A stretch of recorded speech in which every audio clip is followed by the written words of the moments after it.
Hi, y'all. Alright, so I'm doing this political glossary, and I'm going through these different political terms and kind of explaining my own usage and why I use these terms the way that I do, and how I draw from sort of technical terminology, and how this differs from maybe like the normal usage of these terms. And today I'm doing the term right wing, and I already made this video showing the Mexican protests, the Mexican nationalists, or maybe the right wing of Mexican politics, protesting the migrants in Tijuana, the migrant caravan. And so this is interesting because it shows that, you know, being right wing is not something that some of these patterns that you see in the right wing of American politics exists in other countries, and also that they even exist in countries, they even exist like in Mexico, where, you know, America is kind of dealing with this dealing with the issue of illegal Mexican immigration, and Mexico is dealing with the issue of illegal immigration from Honduras. And so this is a very interesting sort of parallel, and you see in the video, you know, these protesters are saying things very familiar to American politics. You know, that they support legal immigration, they don't support illegal immigration, and they're not racist, but they don't think that the people from Honduras should be able to just go through their border this way, and these type of things. And this, I think, does reflect a disposition. You know, there's a sort of disposition, a kind of right-wing disposition that exists in, you know, in various countries. But what exactly is what does right wing mean, you know? Wikipedia says that right wing politics holds that certain social orders and hierarchies are inevitable, natural, normal, or desirable, typically supporting this position on the basis of natural law, economics, or tradition. Hierarchy and inequality may be viewed as natural results of traditional social differences or the competition in market economies. The term right wing can generally refer to the conservative or reactionary section of a political party or system. So, you know, I want to represent a true alternative to right-wing politics, but in order to do this, I have to represent the right honestly. There are the points that are made on the right, and it is pretty interesting that these patterns exist across culture and in different countries. I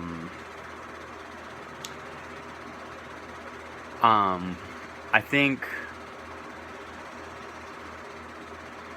you know, the right wing views their nations as, you know, under threat. You know, because I think that the right wing has has a sort of a preference for their own place. So I think, yes, the right wing is a kind of preference for, it is sort of for safety, you know, but it's sort of the safety and security of maybe one's own place.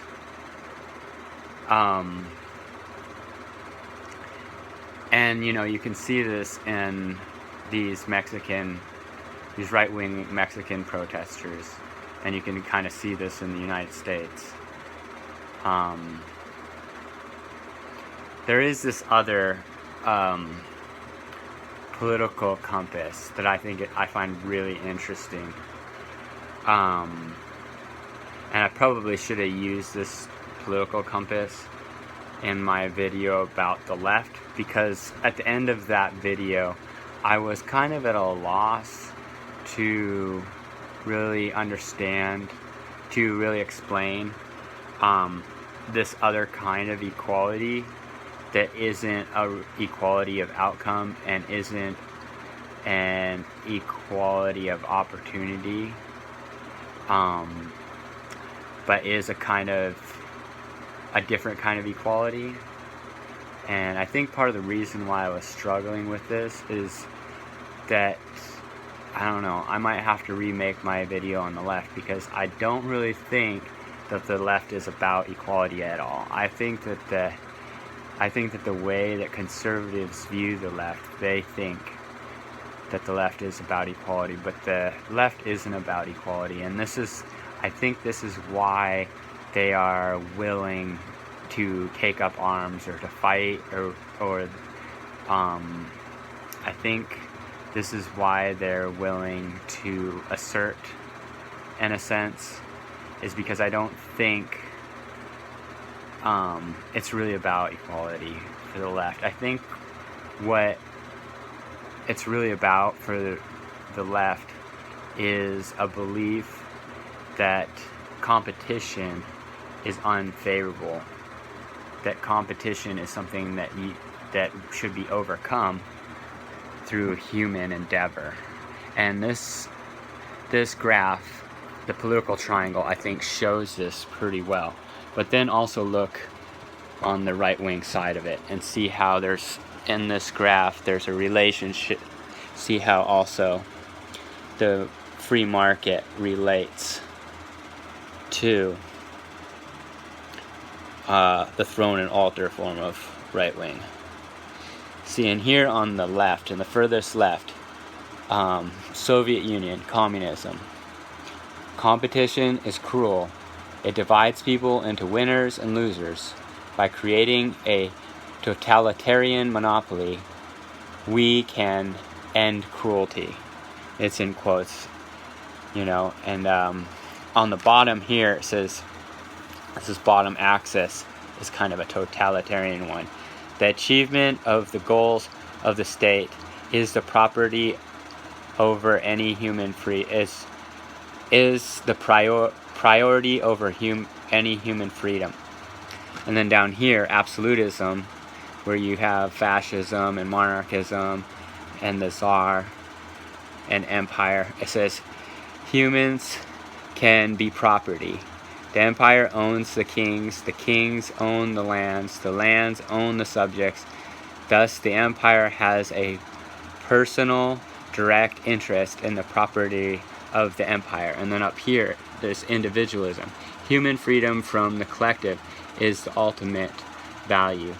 Individualism. Human freedom from the collective is the ultimate value. And up there, you got anarcho-capitalism. And, you know, this... So you see, so that's where Ron Paul stands in this. Separatism's a little bit closer to anarcho-capitalism. Confederism, you know. Greens are down. Progressives are over here because they kind of oppose. They oppose competition, whereas, you know, this section here is in a way not as pro competition as the individual. So it's pretty interesting, as you can see. So that, I would say, is a left-wing view of the right. That is, I would say that when I looked at that graph, I feel like I finally kind of could appreciate a communist perspective, because even though I always thought, hey, you know, Christ treated people equally, I also didn't really understand, I don't think, I understood the radical difference that how radical communism was, until I looked at that and saw and tried to wrap my head around it, imagine what it really means to be against competition. And I think I can kind of understand it, because competition does bring some bad things with it. Loneliness is probably the most, feeling unworthy is another thing that can side effect of competition. But a lot of people celebrate competition because you know, in capitalism, because they'd say, well, we get a better product, or it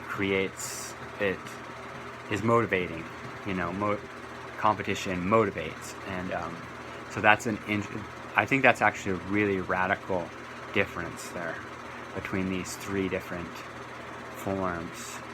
On the other hand, I think that the right kind of sees itself different than this too. I think that the right, certainly looking at the Mexican nationalists and comparing them and seeing them in comparison to, you know, Trump supporters in America, they are so similar, you know. And I think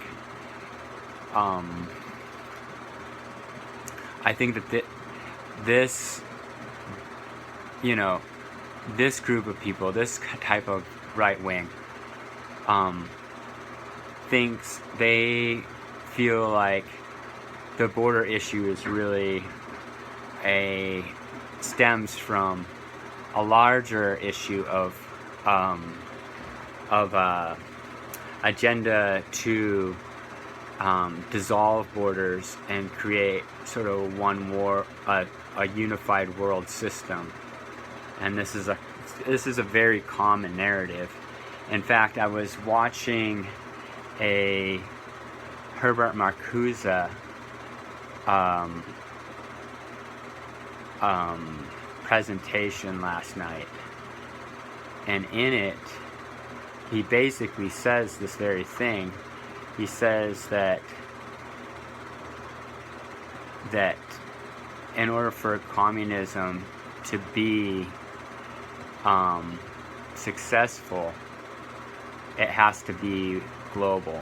It has to cover the globe, and it has to, he said literally, he said it has to start in the most powerful country, which he said was the United States. So his criticism of the Soviet Union is that it didn't start in the United States. And that video is entitled Herbert Marcuse - The Radical Movement, A Marxist Analysis, 1971.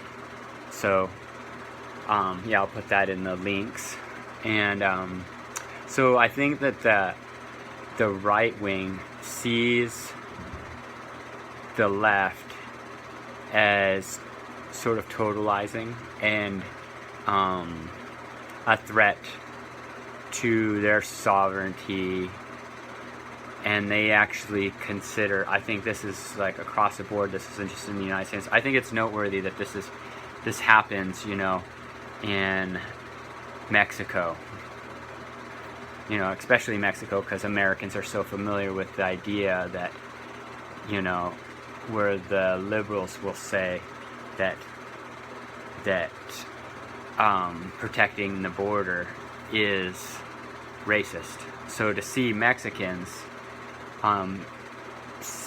doing the same thing when Hondurans are crossing their border, I think it is noteworthy that this isn't just about American nationalism, but is a more common tendency, across cultures.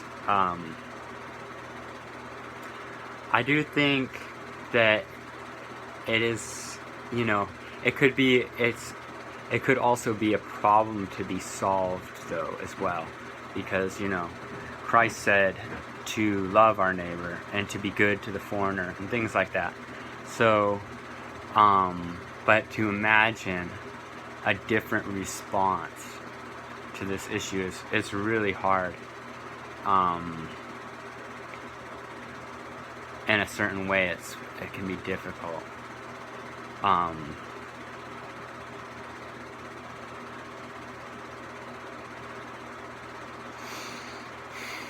But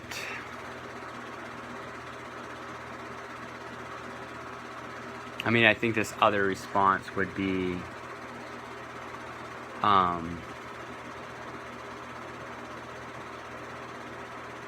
some way to counter this totalizing tendency, at the same time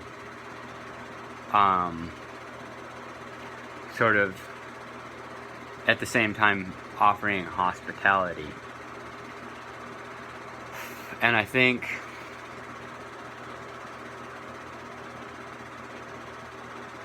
one thing is that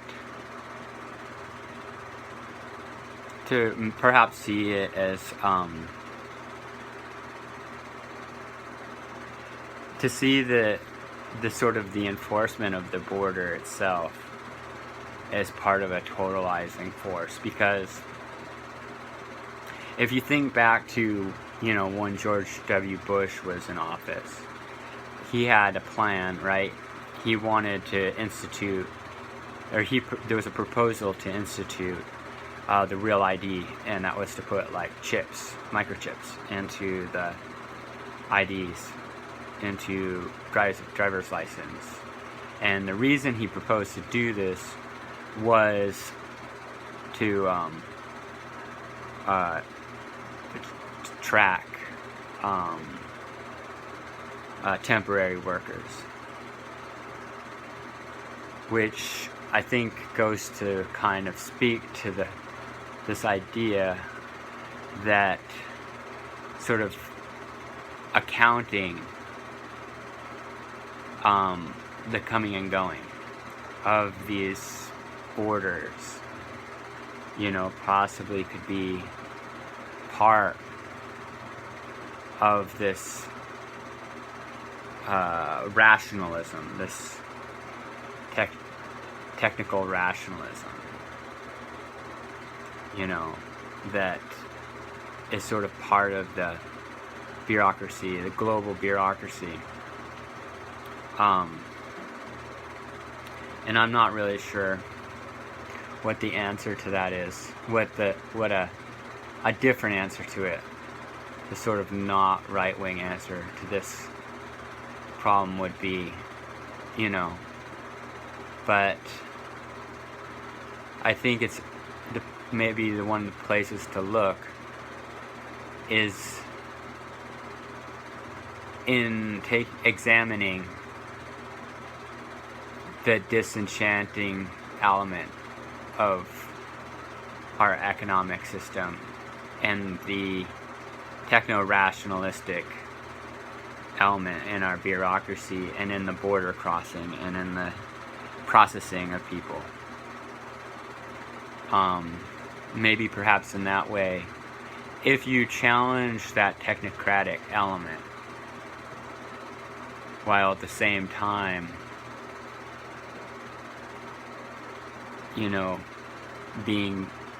looking for ways to be good to the foreigner, maybe that would be an alternative to the globalizing, totalitarian element, and to the closing in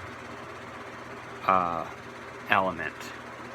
So yeah, and to sort of define this, I think that right wing is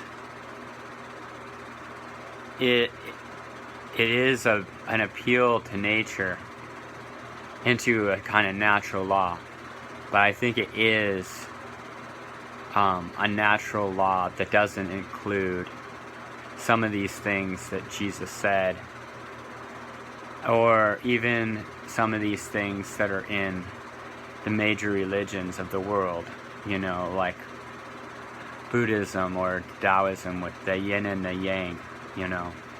I think that maybe the right wing is very, very yang, and it doesn't incorporate the yin into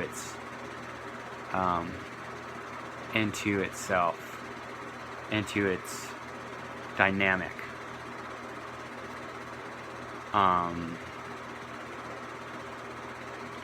However, I don't think that it's right to censor any of these things, because I think that